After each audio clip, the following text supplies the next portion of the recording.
بسم اللہ الرحمن الرحیم۔ السلام علیکم ناظرین، میں ہوں فراست سلیم اور میرے ساتھ موجود ہیں حافظ اختر حسین صاحب۔ امید کرتا ہوں کہ آپ سب جہاں بھی ہوں گے خیر و عافیت سے ہوں گے۔ اللہم صلی علی سیدنا و مولانا محمد و آلہ و صحابہ و بارک وسلم۔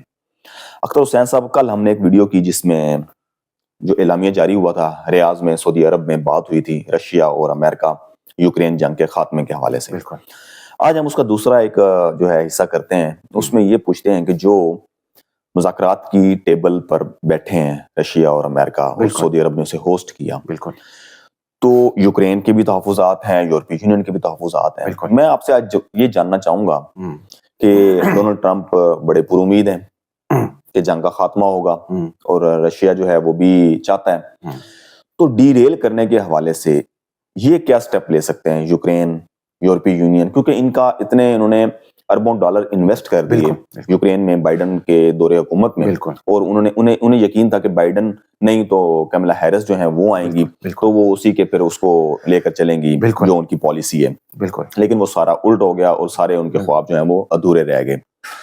اب یہ تل ملا بھی اسی لیے رہے ہیں کہ ان کی انویسٹمنٹ جو ہے وہ تباہ ہو گئی ہے، اور بائیڈن جو ڈونلڈ ٹرمپ نے سارا کا سارا جو ہے وہ اس نے اپنی پالیسی تبدیل کر دی۔ بالکل۔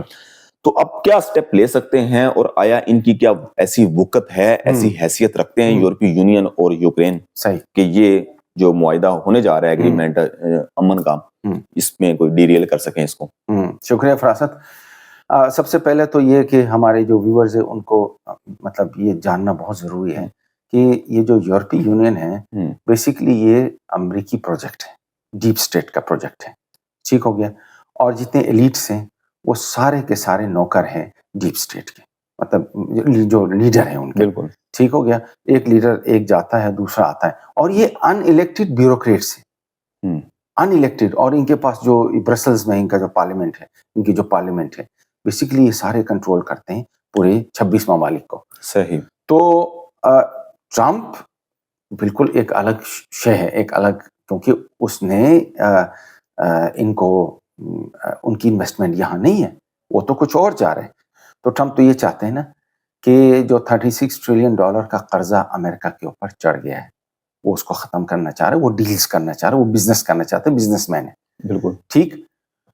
یورپی جو ایلیٹ ہیں، کیونکہ ان کی بڑی انویسٹمنٹ ہے، ایک تو انہوں نے اور وہ ڈیپ اسٹیٹ کے کا پروجیکٹ ہے، پروجیکٹ یوکرین ڈیپ اسٹیٹ کا پروجیکٹ ہے، اور پھر یہ جو بیوروکریٹس ہیں یہ ڈیپ اسٹیٹ کے نوکر ہیں۔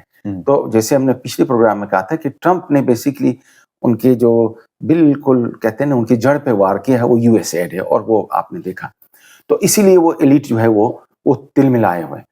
اور دوسرا یہ ہے کہ ایک وزڈم ہے، اینشنٹ وزڈم ہے کہ اگر آپ ٹیبل پہ نہیں ہوتے ہیں نا تو آپ مینیو ہوتے ہیں۔ تو اب یہ ہے کہ زیلنسکی تو اس کی تو کوئی حیثیت نہیں ہے، اور ہو سکتا ہے کہ جب اس کا کھیل ختم ہوگا تو ہو سکتا ہے کہ اس کا انجام بھی ویسی ہو جو تیسری دنیا میں اکثر لیڈرز کے ساتھ بھی کرتے ہیں۔ جیسے ہم نے بار بار ذکر کیا ہے کہ ہمیں یاد رکھنا ہے کہ امریکی جو دوستی ہے وہ مطلب فیٹل ہے، دشمنی پھر بھی ٹھیک ہے۔ تو یہ ایک ہم ہمیشہ یہ سنتے ہیں۔ تو کہنے کا مقصد یہ ہے کہ جو ایلیٹ ہیں، اب جس کا میں آپ کو نام دے دیتا ہوں، جیسے ارسولا فون ڈر لائن ہے، یہ یورپی یونین کو لیڈ کر رہی ہے، اچھا، اور یہ روسوفوب ہے، یعنی نمبر 1۔ پھر ایک کالس ہیں جو ان کی جو فورن منسٹری کو وہ چلاتی ہیں، وہ روسوفوب ہیں۔ اس کے بعد آپ کے میکرون صاحب ہیں، میکرون صاحب جو ہے وہ کیسے الیکشن کی جیت کے آئے وہ ہمیں پتہ ہے، اور اس کے بعد پھر یہ اولف شولز ہے۔ تو یہ لوگ اس لیے پینک میں ہیں، یہ ٹیبل پہ اس لیے ان کو نہیں بٹھایا گیا کہ ایک تو یہ ہے کہ ان کا کھیل ختم ہو چکا ہے۔ کیسے؟ جرمنی میں ابھی اتوار کو الیکشن ہو رہے ہیں، اولف شولز نے پوری جرمنی کو ڈی انڈسٹریلائز کر دیا ہے۔ بائیڈن نے 2 پائپ لائن اڑا دی ہے جو بالٹک سی سے رشیا سے وہ سپلائی ہوتی تھی گیس، اور جس سے اس کی جو انڈسٹری ہے وہ چلتی تھی. تو پاور ہاؤس جس کو کہتے ہیں نا پاور ہاؤس, وہ تو ڈس انڈسٹریلائز جو ہے وہ ہو رہا ہے جرمنی. تو اولف شولز تو ختم ہو گیا. میکرون وہ انتہائی ان پاپولر ہے.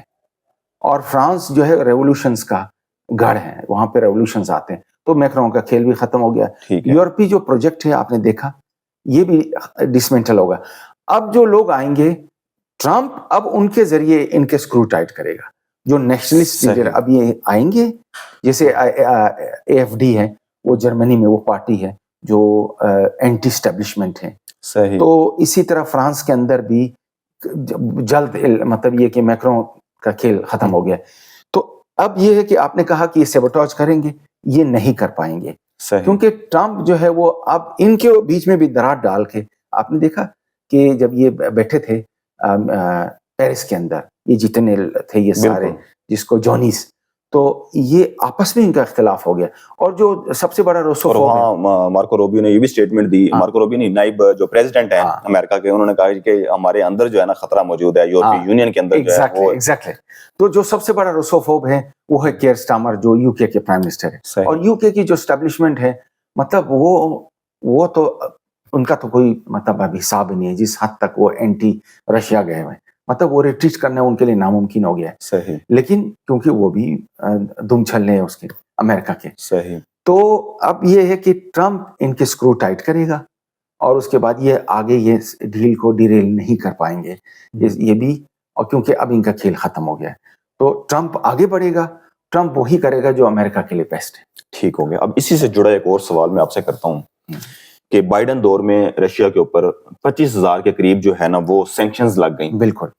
تو اب آپ کیا سمجھتے ہیں, کیونکہ ڈونلڈ ٹرمپ تو یہ جو ایگریمنٹ ہو رہا ہے جنگ کے خاتمے کے لیے یوکرین میں, بالکل, تو اس کے بعد یہ سینکشنز فوری طور پہ ختم کرے گا, کیونکہ سینکشنز جو لگائی گئی تھی وہ لگائی گئی تھی ڈیپ اسٹیٹ کے کہنے پر. بالکل بالکل. اور ڈیپ اسٹیٹ نو ڈاؤٹ کہ ڈونلڈ ٹرمپ جو ہیں وہ ٹکر لے کے بیٹھا ہوا ہے اس کے سامنے. بالکل. ان کے ہر اس بات کے اینٹی جا رہا ہے جو ڈیپ اسٹیٹ کے خلاف جا رہی ہے چیز. بالکل.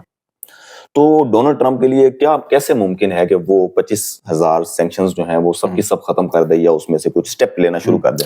آپ نے ڈونلڈ ٹرمپ کو دیکھا ہے کہ وہ کس طرح اس نے سب سے پہلے اپنے ہی دوستوں پہ وار کیا, ٹھیک, اور اس کے بعد مینڈیٹ لے کے آئے. وہ کوئی مطلب بالکل چوری کا مینڈیٹ نہیں لے کر آیا, اور بالکل کوئی آر ٹی ایس یا کوئی کچھ بھی نہیں ہے, یہ کہتے ہیں نا, ایسی کوئی بات نہیں ہے. وہ فریش بالکل جینوین مینڈیٹ, بلکہ اس سے پہلے تو اسے مارنے کی کوشش بالکل 2 دفعہ اس کو مارنے کی کوشش کی, لیکن کیونکہ اتنا آسان نہیں ہے, اس کو ڈرانے کی بیسیکلی کوشش کی گئی تھی. لیکن اب اس نے جو ٹیم بنائی ہے آپ دیکھیں کہ وہ بہت پاورفل ہے, بہت پاور. اس کے اندر نیو کونز بھی ہے اور اس کے بعد جو اینٹی نیو کونز بھی ہے, یہ بڑی زبردست ہے. تو یہ جو آپ نے سینکشنز کا ذکر کیا ہے, ٹرمپ اپنے مفادات دیکھے گا, اور لیکن اس کے لیے ہمیں نا اس کا جو سب سے بڑا جو اس کے اشارے ملتے ہیں, جو 90 منٹس کی گفتگو ہوئی تھی صدر ٹرمپ کی اور صدر پوٹن کی, اس کے اندر صرف یوکرین نہیں ہے, اس کے اندر اے آئی ہے, اس کے اندر انرجی ہے, اوورآل پروجیکٹ جو ہے اس کے اوپر ڈسکشن ہوئی ہے. تو یہ وہ دیکھے گا, دیکھیں نا, جب سینکشنز لگا دیے تو سب سے زیادہ نقصان کس کا ہوا؟ یورپی اور امریکی کمپنیوں کا ہوا. ٹھیک ہے, انہوں نے کہا تھا نا کہ ہم اس کو کرش کروا دیں گے, لیکن انہوں نے اپنا ہوم ورک ٹھیک نہیں کیا تھا. ایگزیکٹلی. اور یورپی جو ایلیٹ ہے, کیونکہ 2014 کے بعد انہوں نے اپنی جو معیشت ہے اس کو سینکشن پروف بنانے کا آغاز کیا تھا. انہوں نے 2014 میں جب کرائمیا پہ قبضہ کیا رشیا نے, تو اس کے بعد سینکشنز لگانا شروع کر دیا. تو انہوں نے کیا کیا, ڈائیورسیفائی کر دیا, چائنا کی طرف گئے, انہوں نے سائبیریا 1 شروع کر دیا اور سارے ڈائیورسیفائی کر دی. ان کا خیال تھا کہ ہم سینکشن لگا دیں گے تو یہ تنہا ہو جائے گا, یہ تنہا ہوگا, ڈوب جائے گا. نہیں. آج وہ جو تصویر آئی ہے نا, تصویر یہ ہے کہ ڈکٹیٹ کون کر رہا ہے؟ وہ روس کر رہا ہے. اور وہ جو 2 ریفری بیٹھے ہوئے ہیں وہ بھی دیکھیں نا, وہ بھی انرجی دیکھیے کہاں بیٹھے ہوئے, ہائیڈرو کاربن کے سب سے بڑے ذخیرے پہ بیٹھے ہوئے. تو ادھر ٹرمپ کی ٹیم میں ایک اس کا دوست تھی ٹائکون, بزنس ٹائکون, جو گولف کھیلتا ہے اس کے ساتھ, ایگزیکٹلی وہ اس میں شامل تھا. اور اسی طرح خصوصی طور پر بھیجا گیا, خصوصی طور پہ بالکل اسی کی صدر پوٹن کی ٹیم کا بھی ایک بندہ, وہ ان کا مشیر, وہ بھی بزنس مین ہے. تو ایک 2 ہائیڈرو کاربن والے وہاں بیٹھے ہوئے ہیں, یہ دونوں بھی خود کفیل, وہ بھی خود کفیل, بالکل اور پریس ریلیز کے اندر ہے انرجی. بالکل. تو پھر وہی ہوگا, سینکشنز ہٹا دیں گے, کیونکہ امریکی کمپنیوں کو پھر وہ کہیں گے ٹھیک ہے آپ آ جائیں, تو وہ فائدہ ہوگا ان کو. تو ٹرمپ اپنا فائدہ دیکھ رہا ہے, وہ ڈیل کرنا چاہ رہے ہیں. تو ڈیل میں یہ ہے کہ سینکشنز معنی نہیں رکھتی. یہ سینکشنز ہٹا دیا تو پھر ان ایلیٹس کا کیا بنے گا, جو یورپی ایلیٹس ہیں, بالکل, جنہوں نے اپنے پیر پہ کھلاڑی مار دی, وہ بھی بائیڈن کے کہنے پہ. بالکل صحیح. ناظرین, رشیا جو ہے 3 سال تک یورپی یونین نے بھی سمجھا, امریکہ نے بھی سمجھا, اس وقت کی حکومت نے, کہ یہ ملک مکمل طور پر 3 سال سے جنگ ہو رہی ہے, تباہ ہو جائے گا. لیکن آج رشیا نے یہ ثابت کر دیا ہے کہ وہ مین جو ہے وہ کرتا دھرتا ہے, اور وہ مین کردار جو ہے وہ اس کی بدولت ہی ہے. جو ٹیبل کے اوپر ٹاک ہوئی ہے وہ صرف رشیا کی وجہ سے ہوئی ہے. اگر رشیا نہ چاہے تو کوئی بھی اس کا کچھ نہیں کر سکا, چاہے وہ ڈونلڈ ٹرمپ کچھ کہہ دے یا پھر سعودی عرب بھی کوئی کردار ایسا ادا نہیں کر سکتا جب تک رشیا جو ہے وہ خود نہ ہوتا. تو کہنے کا مقصد یہ ہے کہ جتنا اسے ختم کرنے کی کوشش کی گئی اتنا ہی وہ 3 سالوں کے بعد ابھر کر سامنے آیا ہے. مجھے اور حافظ اختر حسین صاحب کو اجازت دیجیے. اللہ حافظ.